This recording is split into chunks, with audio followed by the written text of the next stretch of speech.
أنت الرحمن يا الله، أنت الرحيم يا الله، أنت السلام يا الله، أنت العزيز يا الله. السلام علیکم ورحمۃ اللہ وبرکاتہ۔ اعوذ باللہ من الشیطان الرجیم، بسم اللہ الرحمن الرحیم۔ سماعون للکذب اکالون للسحت، فإن جاءوك فاحكم بينهم أو أعرض عنهم، وإن تعرض عنهم فلن يضروك شيئا، وإن حكمت فاحكم بينهم بالقسط، ان اللہ یحب المقسطین۔ جھوٹ کے بڑے سننے والے ہیں، حرام مال کے بڑے کھانے والے ہیں۔ اگر وہ تمہارے پاس آئیں تو آپ کو اختیار ہے، خواہ ان کا فیصلہ کریں یا ان سے روگردانی کریں، اور اگر آپ ان سے روگردانی کریں تو وہ آپ کا کچھ نہیں بگاڑ سکتے، اور اگر فیصلہ کریں تو پھر انصاف کے ساتھ کریں، بے شک اللہ انصاف کرنے والوں سے محبت کرتا ہے۔ They are avid listeners to falsehood, devourers of what is unlawful. So if they come to you, O Muhammad sallallahu alayhi wasallam, judge between them or turn away from them. And if you turn away from them, never will they harm you at all. And if you judge between them with justice. Indeed, Allah loves those who act justly. خوب سننے والے ہیں جھوٹ کے لیے سننے والے ہیں، اس لیے انہیں سچی بات تو کوئی اچھی نہیں لگتی، اس سے تو کوئی دلچسپی نہیں۔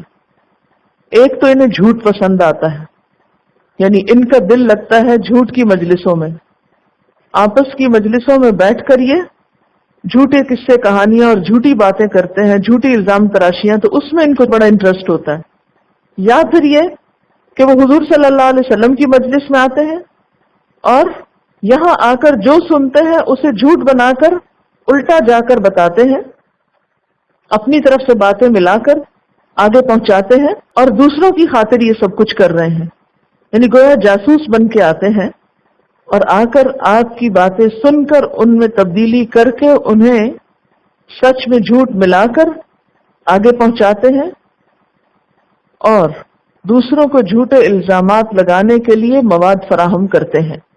سماعون للکذب، بہت سننے والے ہیں جھوٹ کے، یعنی اچھی خبروں سے اچھی باتوں سے ان کو کوئی دلچسپی نہیں، سچائی میں ان کا دل نہیں لگتا۔ دلچسپی کس سے ہے؟ جھوٹ سے، کیونکہ جھوٹ میں ایک ایکسائٹمنٹ ہوتی ہے نا، اس لیے انسان کو وہ زیادہ پسند آتا ہے۔ کہتے ہیں کہ سب سے زیادہ اچھا شعر وہ ہوتا ہے جس میں سب سے زیادہ مبالغہ آرائی ہے۔ عربی کا ایک قول ہے جس کا کچھ ترجمہ یوں ہے کہ سب سے عمدہ شعر وہ ہے جس میں سب سے زیادہ مبالغہ آرائی ہو، جو بہت زیادہ جھوٹا ہو، جس کی کوئی حقیقت نہ ہو۔ ویسے بھی آپ دیکھیں کہ حقیقی دنیا میں رہنا، حقیقت کی باتیں کرنا اور حقیقت کا مقابلہ کرنا، حقیقت کے بارے میں سوچنا، یہ ہر ایک کو اچھا نہیں لگتا۔ سپرفیشل باتیں اور ایسی باتیں کہ جو جن میں تھرل ہو اور جو صرف ایکسائٹمنٹ پیدا کریں، جو صرف انٹرٹینمنٹ ہو، وہ باتیں لوگوں کو بہت اچھی لگتی، اور یہ جانتے ہوئے بھی کہ یہ سب جھوٹ ہے پھر بھی اس کے پیچھے چل۔ آپ دیکھیں فکشن مقبول ہوتے ہیں، پاپولر ہوتے ہیں، اور کون سی ایسی چیزیں ہیں جو جھوٹ پر مبنی ہوتی ہیں، جھوٹی کہانیاں، قصے، افسانے، ہر چیز فکشن ہے۔ اس لیے کہ ہم حقیقت کی دنیا میں آنا ہی نہیں چاہتے، حقیقت کا مقابلہ ہی نہیں کرنا چاہتے، حقیقت کو فیس ہی نہیں کرنا چاہتے۔ حقیقت کے لیے بوریت کا لفظ استعمال ہوتا ہے، یہ تو فلسفہ ہے۔ اور تو یہ کس کی صفت تھی؟ یہود کی صفت۔ سماعون للکذب، ان کی خوبی کیا ہے کہ جھوٹ کے بہت سننے والے ہیں، یعنی نبی صلی اللہ علیہ وسلم کے بارے میں کوئی اچھی بات ان کو اچھی نہیں لگتی تھی، آپ کے کوئی اصلاحی کام، کوئی آپ کی تعلیم، آپ کے جو لائے ہوئے قانون تھے، ادب کی باتیں، اخلاق کی باتیں، وہ نہیں ان کو اچھی لگتی، تو اس میں کوئی دلچسپی نہیں لیتے تھے۔ لیکن وہ باتیں جو آپ کے نام پر گھڑ لی جاتی، جو جھوٹی باتیں آپ سے منسوب کر لی جاتی، وہ ان کو بہت پسند آتی تھی۔ اچھا آج بھی آپ دیکھیں کہ بسا اوقات مذہب کے نام پر ہی ہم سب کچھ کرتے ہیں۔ مذہب میں بھی جو لوگ سنجیدہ بات کرتے ہیں ان کی بات سننے والے کم لوگ ہوتے ہیں۔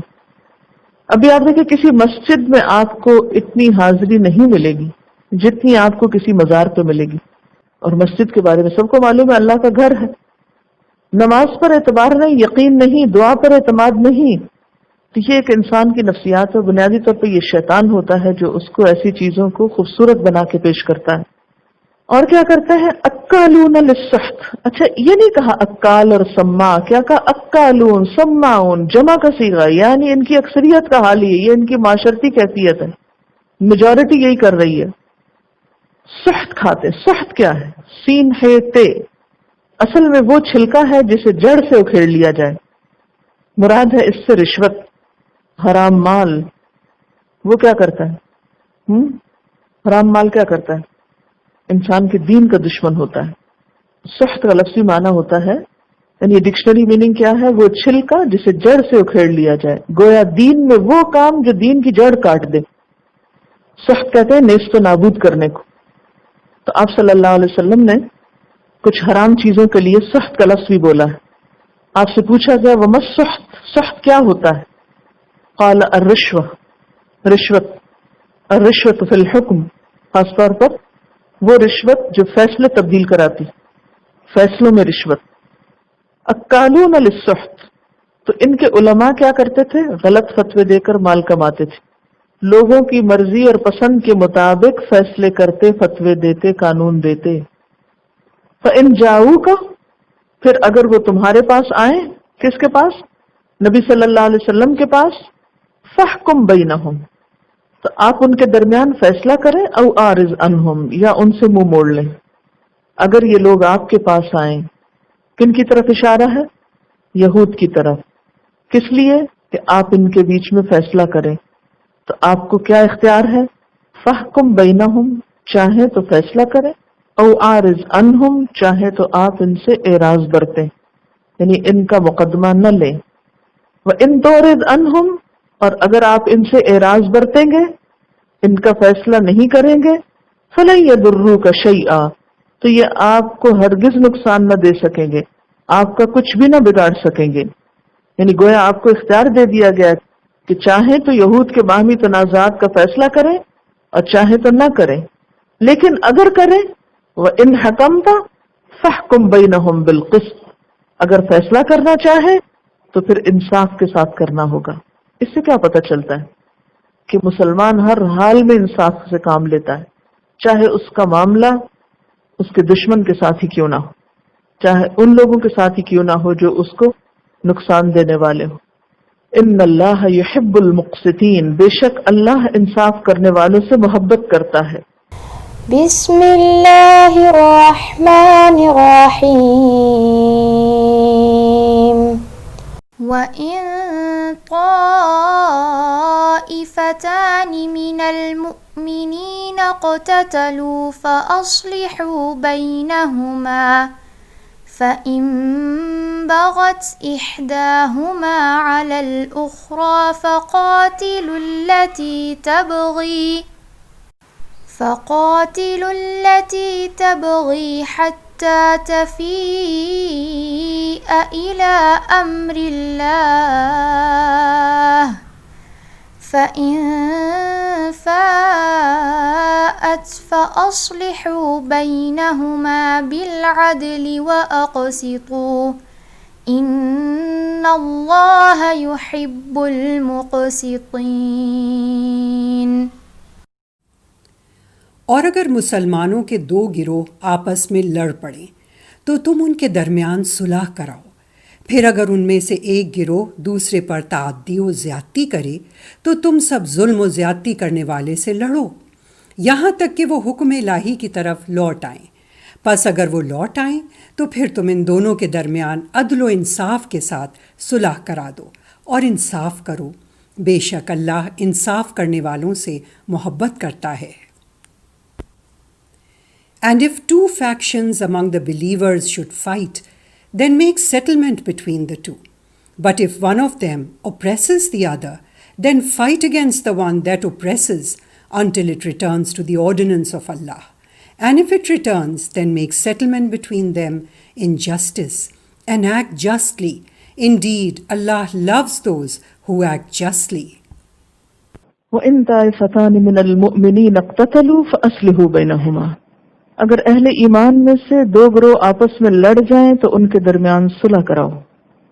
اب یہاں پر ایک اور چیز بتائی گئی کہ اگر مومنوں کے دو گروہ آپس میں لڑ پڑے تو تم اس منظر سے لطف نہ اٹھاؤ، مزے نہ لو، یا بے نیاز بن کے نہ گزر جاؤ، لا تعلقی نہ ظاہر کرو، یا پھر تعصب کا ثبوت نہ دو کہ ان میں سے جو اپنا ہے میں اس کا ساتھ دوں گا، جو میرے رشتہ دار ہیں یا دوست ہے یا برادری میں سے ہے، اور دوسرا چاہے وہ حق پر ہی ہو میں اس کا ساتھ نہیں دوں گا. جیسے دور جاہلیت میں کہا کرتے تھے لوگ، ان کی نمائندگی ایک شاعر کرتا ہے، وَهَلْ أَنَا إِلَّا مِنْ غَزِيَّةَ إِنْ غَوَتْ غَوَيْتُ وَإِنْ تَرْشُدْ غَزِيَّةَ أَرْشُدِي.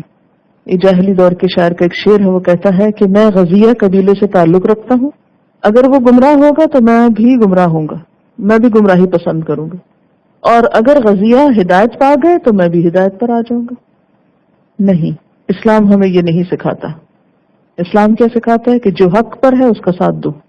اگر اہل ایمان میں سے دو گروہ آپس میں لڑ جائیں، یہاں پر آپ یہ دیکھیں کہ یہ نہیں کہا گیا جب لڑیں، کہا گیا اگر لڑیں، یعنی یہ روز کا معمول نہیں.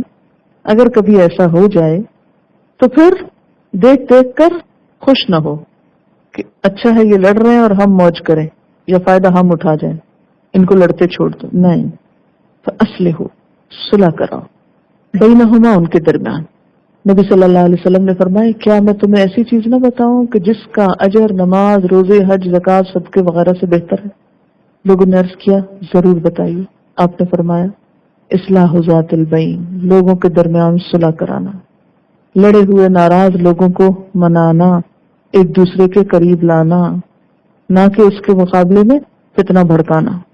اور فرمایا جو چیز مونگ ڈالتی ہے یہ نہیں کہ جیسے اس طرح بالوں کو، بلکہ دین کا صفایا کر دیتی ہے، وہ ہے باہمی تعلقات کی خرابی. یعنی باہمی تعلقات کی خرابی صرف دنیاوی طور پر نقصان دہ نہیں کہ بے برکتی ہو جاتی ہے، بلکہ دین کا بھی صفایا کر دیتی. تو معاشرتی اصلاح اسی وقت ہو سکتی ہے جب باہمی تعلقات مسلمانوں کے اچھے ہوں. اس میں سراسر نقصان ہے دین کا، دین والوں کا، اگر ان کے درمیان لڑائی جھگڑا ہے. اور اگر ہو جائے کسی وجہ سے تو اس کو مزید ہوا نہ دو، کیا کرو؟ اسے ختم کرانے کی کوشش کرو. صحیح حدیث میں ہے کہ اپنے بھائی کی مدد کرو، خواہ ظالم ہو خواہ مظلوم. حضرت انس نے پوچھا کہ مظلوم ہونے کی حالت میں تو ظاہر ہے، لیکن ظالم ہونے کی حالت میں کیسے مدد کی جائے؟ آپ نے فرمایا اسے ظلم سے باز رکھو، یہی اس کی مدد کرنا ہے. کہ ہر حال میں بھائی کی مدد کرو، اگر مظلوم ہے تو بھی اور اگر ظالم ہے تو بھی اسے روکو ظلم سے، تاکہ اس کا بھلا ہو، ورنہ نقصان اٹھائے گا اگر وہ ظلم پر قائم رہا. فَإِن بَغَتْ إِحْدَاهُمَا عَلَى الْأُخْرَى، پھر اگر زیادتی کرے ان میں سے ایک دوسرے پر. اور یہاں بغاوت کا معنی جو ہے وہ عام چھوٹی موٹی زیادتیوں کے لیے نہیں ہے، اس کو ایک بڑے سناریوں میں بھی لیا جائے گا کہ جیسے ایک خلیفہ کا چنا ہوا اور کچھ لوگ اس سے بغاوت کر لیتے ہیں، اور وہ خلیفہ جو ہے وہ نیک بھی ہے اور وہ شرائط پوری بھی کرتا ہے، اور پھر محض ذاتی اناد اور ذاتی رنجشوں کی بنا پر اس قسم کے جھگڑے کرنا کہ نوبت قتال تک آ جائے، تو پھر کیا حکم ہے؟ فقاتلوا التی تبغی، تو جنگ کرو اس سے جو بغاوت کر رہا ہے، جو زیادتی کر رہا ہے، حتی تفیء الی امر اللہ، یہاں تک کہ وہ اللہ کے حکم کی طرف پلٹ جائے. اب دیکھیں نا، لڑائی دیکھ کر دو طریقے ہو سکتے ہیں. ایک تو یہ کہ آپ غیر جانبدار بن جائیں، اور ایک یہ ہے کہ آپ دخل دیں. لیکن جب دخل دیں تو پھر کسی عصبیت کے تحت اپنوں سے مل کر غیروں سے نہ لڑیں، بلکہ ان لوگوں کا ساتھ دیں جو حق پر ہو، اور جو گروہ حق سے دور ہو رہا ہو اس کا رخ حق کی طرف پلٹائیں. حتی تفیء الی امر اللہ، تفیع کا مطلب کیا ہوتا ہے؟ پلٹنا، فیصلے کے آگے جھکنا. اور امر اللہ سے مراد کیا ہے؟ صلح کا فیصلہ، یعنی صلح کا حکم. فَإِنْ فَاءَتْ پھر اگر وہ پلٹ آئے فَأَصْلِحُوا بَيْنَهُمَا بِالْعَدْلِ تو صلح کراؤ ان دونوں کے درمیان عدل کے ساتھ. یعنی باغی گروہ اگر بغاوت سے باز آ جائے تو عدل و انصاف کے ساتھ قرآن و سنت کی روشنی میں دونوں گروہوں میں صلح کرا دو. وَأَقْسِطُوا اور انصاف کرو. ان اللہ یحب المقسطین بے شک اللہ تعالیٰ انصاف کرنے والوں کو پسند کرتا ہے. کیونکہ اگر انصاف نہیں ہوگا تو پھر صلح زیادہ باقی نہیں رہ سکے گی. نبی صلی اللہ علیہ وسلم نے فرمایا دنیا میں جو عدل و انصاف کرتے رہے وہ موتیوں کے ممبروں پر رحمان عز و جل کے سامنے ہوں گے اور یہ بدلہ ہوگا ان کے عدل و انصاف کا. ایک اور حدیث میں ہے مسلم کی، یہ لوگ ان ممبروں پر اللہ کی دائیں جانب ہوں گے، یہ اپنے فیصلوں میں اپنے اہل و عیال میں جو کچھ ان کے قبضے میں ہے اس میں عدل و انصاف سے کام لیتے تھے. یعنی عدل و انصاف صرف لڑنے والوں کے درمیان نہیں بلکہ زندگی کے ہر معاملے میں. وَأَقْسِطُوا اور انصاف کیا کرو. ان اللہ یحب المقسطین بے شک اللہ انصاف کرنے والوں کو پسند کرتا ہے. بسم اللہ الرحمن الرحیم. لا ينهاكم الله عن الذين لم يقاتلوكم في الدين ولم يخرجوكم من دياركم أن تبروهم وتقسطوا إليهم ان اللہ یحب المقسطین. اللہ تمہیں اس بات سے منع نہیں کرتا کہ جن لوگوں نے دین کے معاملے میں تم سے جنگ نہیں کی اور نہ ہی تمہیں تمہارے گھروں سے نکالا ہے کہ تم ان کے ساتھ نیکی کرو اور ان کے ساتھ انصاف کرو. بے شک اللہ انصاف کرنے والوں سے محبت کرتا ہے. Allah does not forbid you from those who do not fight you because of religion and do not expel you from your homes from being righteous towards them and acting justly towards them. Indeed, Allah loves those who act justly. لا ينهاكم الله عن الذين لم يقاتلوكم في الدين. اللہ تمہیں اس بات سے نہیں روکتا. کس بات سے؟ کہ لم یقاتلوکم فی الدین، کہ جن لوگوں نے تمہارے ساتھ دین کے معاملے میں جنگ نہیں کی، ولم یخرجوکم من دیارکم، اور تمہیں تمہارے گھروں سے نہیں نکالا، ان تبروہم، کہ تم ان سے نیکی نہ کرو. ان سے نیکی کر سکتے ہو. وتقسطوا الیہم، اور تم ان کے ساتھ انصاف کر سکتے ہو. یہ ان کافروں کے بارے میں ہدایات دی جا رہی ہیں جو مسلمانوں سے محض دین اسلام کی وجہ سے بغض و عداوت نہیں رکھتے تھے اور اس بنیاد پہ مسلمانوں سے نہیں لڑتے تھے. اور یہ پہلی شرط ہے. ان اللہ یحب المقسطین، بے شک اللہ انصاف کرنے والوں سے محبت رکھتا ہے. اصل میں بنیادی طور پر یہاں ایک شبہ کا ازالہ کیا گیا ہے، اور وہ شبہ کیا ہو سکتا ہے کہ دشمنی نہ کرنے والے کافروں کے ساتھ نیک برتاؤ تو ٹھیک ہے، لیکن کیا انصاف بھی صرف انہی کے ساتھ کیا جائے گا؟ اور کیا دشمن کافروں کے ساتھ بے انصافی کرنی چاہیے؟ ٹھیک ہے نا. تو یہاں پر کیا جواب دیا جا رہا ہے کہ نہیں، اللہ تعالیٰ تمہیں نہیں روکتا کہ تم نیکی کرو یا انصاف کرو ان لوگوں سے جنہوں نے تم سے دین کے معاملے میں جنگ نہیں کی، نہ تمہیں تمہارے گھروں سے نکالا ہے. اللہ تعالیٰ کو انصاف کرنے والے بہت پسند ہیں. اصل میں اس آیت کے پیچھے ایک واقعہ بھی ہے، تھوڑا سا وہ سن لیں تو پھر آپ کو بات زیادہ سمجھ میں آئے گی. صحیح بخاری میں آتا ہے، حضرت اسما بنت ابی بکر صدیق سے روایت ہے کہ ان کی والدہ بحالت کفر مکہ مکرمہ سے مدینہ پہنچی. مسند احمد کی روایت میں ہے کہ یہ واقعہ اس وقت کا ہے جب غزوہ حدیبیہ کے بعد قریش مکہ سے معاہدہ صلح ہو گیا تھا. ان کی والدہ کا نام قتیلہ تھا. یہ اپنی بیٹی اسما کے لیے کچھ تحفے ہدیے لے کر مدینہ پہنچی، تو حضرت اسما نے ان کے تحفے قبول کرنے سے انکار کر دیا کہ ماں جو ہے وہ کافر ہیں تو کیسے ان سے چیز لوں، اور اپنے گھر میں آنے کی اجازت بھی نہ دی کہ جب تک کہ میں آپ صلی اللہ علیہ وسلم سے پوچھ نہ لوں اس وقت تک نہ میں کوئی چیز لوں گی اور نہ ہی ملاقات کرنے دوں گی. جب آپ سے پوچھا گیا کہ یا رسول اللہ صلی اللہ علیہ وسلم میری والدہ مجھ سے ملنے کے لیے آئی ہیں، وہ کافر ہیں، میں ان کے ساتھ کیسا سلوک کروں؟ آپ نے فرمایا کہ اپنی والدہ کے ساتھ صلہ رحمی کرو، یعنی ان سے ملاقات کرو، صلی امک۔ اور بعض روایات میں ہے کہ حضرت اسما کی والدہ کو حضرت ابوبکر صدیق نے جاہلیت کے زمانے میں طلاق دے دی تھی، اور یہ ان کے بطن سے تھی، اور حضرت عائشہ جو تھی یہ ام رومان کے بطن سے تھی جو مسلمان ہو چکی تھی، یعنی دونوں ستیلی بہنیں حضرت اسما اور حضرت عائشہ۔ تو فرمایا کہ جو تم سے جنگ نہ کریں، نہ تمہیں تمہارے گھروں سے نکالیں، ان سے تم انصاف کر سکتے ہو، نیکی کر سکتے ہو۔ ان اللہ یحب المقسطین، بے شک اللہ انصاف کرنے والوں کو پسند کرتا ہے۔